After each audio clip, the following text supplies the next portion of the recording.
सप्रेम नमस्कार मित्रों, मैं डॉक्टर विजय कुमार मधुकुरा कुलकर्णी आपका स्वागत करता हूं। आज एक कविता बहुत सीधी सरल भाषा में आपके सामने पेश करने जा रहा हूं। कविता का नाम है गांव।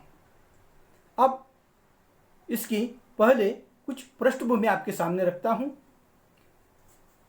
पहले जब गांव में एक खुशहाली हुआ करती थी, अपनापन हुआ करता था, प्रकृति का सौंदर्य होता था, प्रेम, आपस में मिलजुल कर रहना, एक दूसरे का सुख दुख बांटना, आंगन की खुशहाली, हरियाली, पक्षियों के गीत, यह मन को बहुत ही शांति दिया करते थे।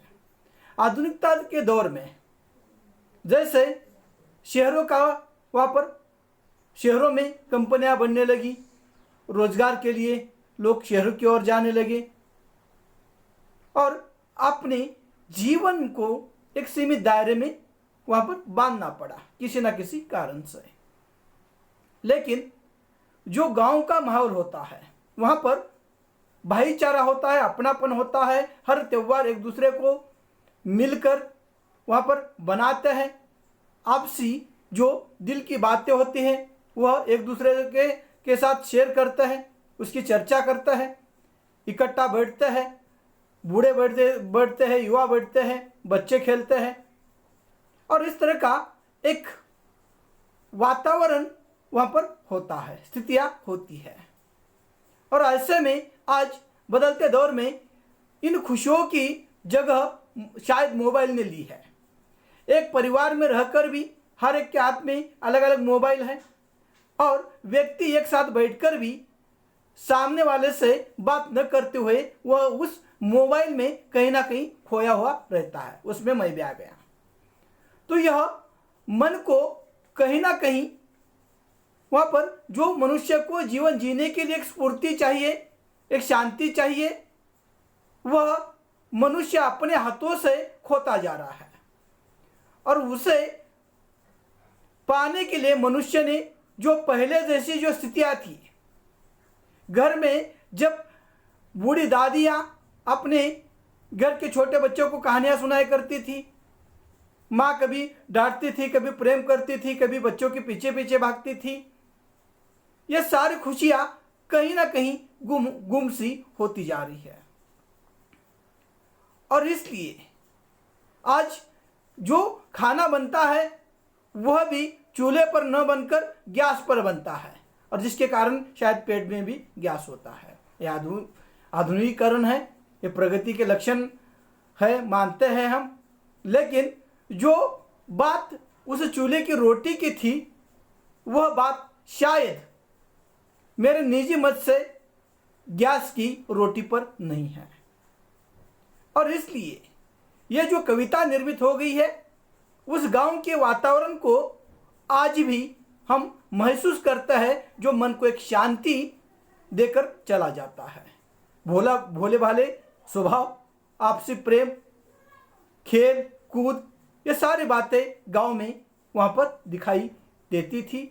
और इसीलिए इस कविता का पाठ आपके सामने करने जा रहा हूँ। जो कविता स्वनिर्मित है, हो सकता है इसमें बहुत सारी गलतियाँ हो, लेकिन ये मेरा एक प्रयास है।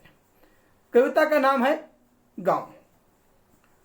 चूल्हे की रोटी अग्नि की पूजा, चूल्हे की रोटी अग्नि की पूजा, आंगन की तुलसी रंगोली के रंग। चूल्हे की रोटी अग्नि की पूजा, आंगन की तुलसी रंगोली के रंग। गाय की आवाज बच्चों का खेल, गांव की आवाज बच्चों का खेल, माँ का दुलार, माँ का दुलार, पड़ोसी का प्रेम गांव का मेला, पड़ोसी का प्रेम गांव का मेला। यह जीवन ही निराला, यह जीवन ही निराला।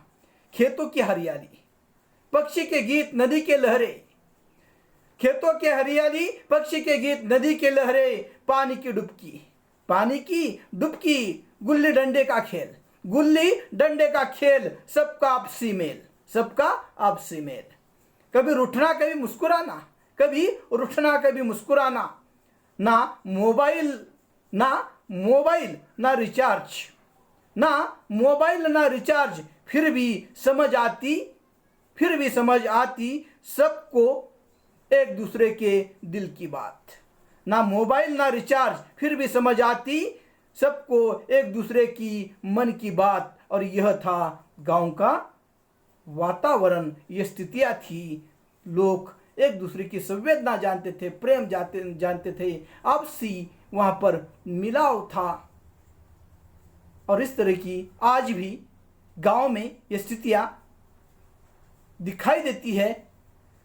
कहीं मोबाइल ने उसकी जगह ली है, लेकिन फिर भी आज भी गांव में यह भाईचारा, प्रेम, आपसी संबंध टिके हुए हैं। इसलिए आज भी उस देहातों में जो खुशी है, गांव में जो खुशी है, वह कहीं जाकर बड़े बड़े बंगलों में रहने में या वहाँ पर भौतिक सुविधा के कारण शहरों में रहने के लिए नहीं है। हाँ, ये बात अलग है कि रोजगार निर्मित के लिए वहाँ पर जाना पड़ता है और जाना चाहिए, और शहरों में रहना भी ये बुरा नहीं है। लेकिन जो खुशी है वह आज भी गाँव में कहीं ना कहीं उस पेड़ों में, उस नदियों में, उस खेलकूद में, उस छोटे से बच्चों में, वह उस हरियाली में दिखाई देती है। और इसीलिए ये कविता आपके सामने मैंने पेश की है।